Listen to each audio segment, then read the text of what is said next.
I'm Allan Dodds Frank. Joining me is Leanna Nielsen, my co-host, and our special guest, Peter Bekstansky, former Senior Vice President of the Federal Reserve Bank of New York. Peter, thanks for joining us. Nice to be here. Welcome. Thank you. Isn't it always a dream of the Wall Street crooks to somehow have an insider in the Fed and get an advance notice of what they're going to do next? I spent 30 years as an insider within the Fed. I spent a number of years outside looking in as a journalist, and I've never seen that. But doesn't the Fed worry about that?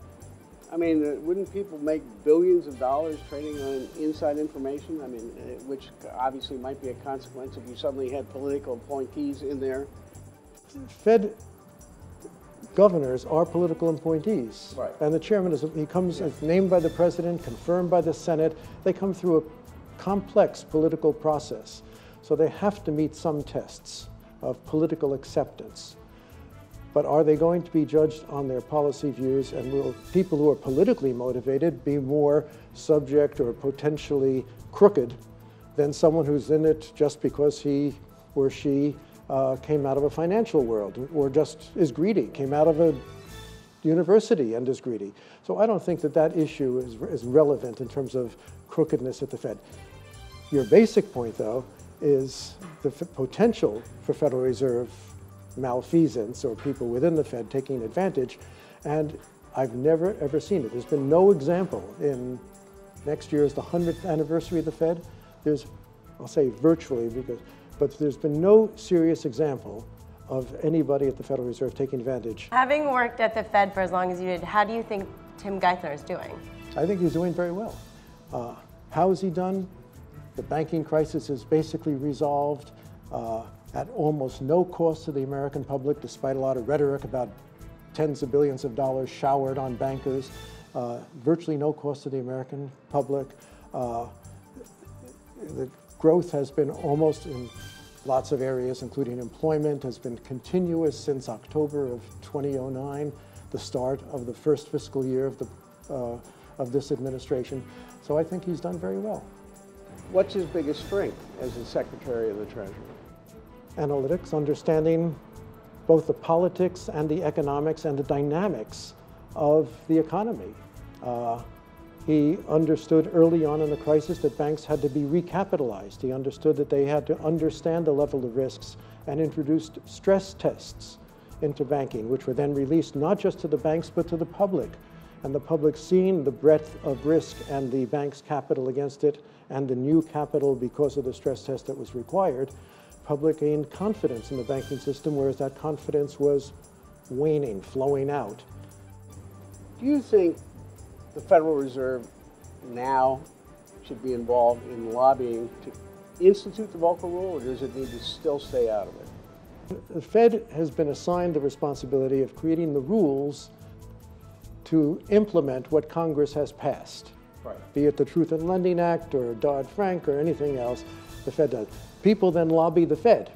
Hundreds, even thousands of letters saying you're doing this wrong. If you do this, it's going to kill employment. This is a job-killing thing. This is good. This is bad, etc. And the Fed has to make the decision. So the Fed doesn't have a lobbying position. The Fed has an assignment to carry out.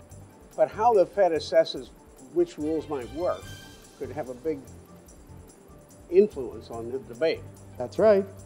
That is the burden, that's the gift that Congress has given to the Fed. It has said, you're the ones who have to set the rules now for the general principle that we have established. We don't want banks using proprietary funds for risky investments, funds that they have that have been given them by savers and depositors.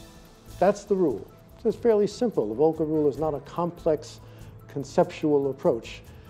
Now the question is, well, what is the bank's proprietary rule? What is a customer? Is the customer someone who newly walks in the door, someone who exists and has a need? Can the bank satisfy that need if it is not using certain funds but using other funds? That's what they're going through.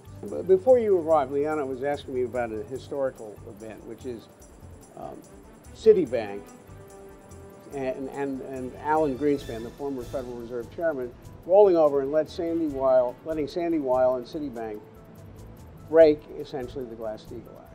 If the Glass-Steagall Act was never overturned, would we be able to have been in this economic crisis? Would things have gotten this bad if we had held on to it? Probably. I don't think that there was the distinction between a commercial bank and an investment bank that created this. So the fact they're talking about, sort of, that Sandy's kind of talking about bringing it back. What it did create and what the crisis created with institutions that are so large that the question is, can they be managed? It wasn't because of Glass-Steagall specifically, but it was because technology and the size of the markets, of the globalization, and the ability to manage as many assets as you can, to trade assets at a huge volume, created this size. What was your reaction when Sandy Weill said, oh, gee, maybe we should break up these big banks? Oh, you can't help but smile. I mean, it's nice that he gets himself into the news, even though he doesn't have a particular responsibility these days. I don't know that that view has much interest for a lot of people. I mean, it's a curiosity that the man who was instrumental, as Liana's saying, in tearing down one of the key barriers now is saying, well, maybe it's not as good now. He doesn't say it was wrong then. He just said, maybe we don't need it now. You're a much gentler man than I am. I was infuriated by the hypocrisy. I was infuriated at the time the way Alan Greenspan rolled over and then essentially let Citibank violate the law for months until Congress got around to actually passing the repeal of the Glass-Steagall Act. And I just thought this was the final maraschino cherry on a messy Sunday. Greenspan had a philosophy of laissez-faire, that more competition was good in the marketplace. And it's not that clear that more competition in the marketplace is a bad thing. It's how it was carried out.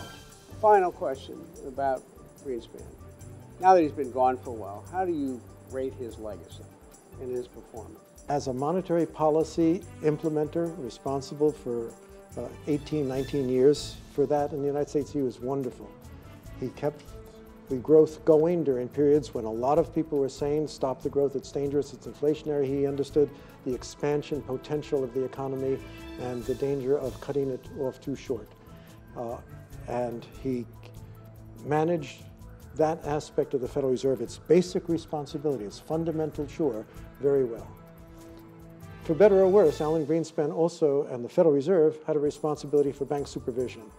And in that area, despite his extraordinary pragmatism and insight in the areas of monetary policy and macroeconomics, when it came to supervision, he had more of an ideological bent, a bent toward laissez-faire, a bent toward more competition is always good, keep your hands off, the market will work it out.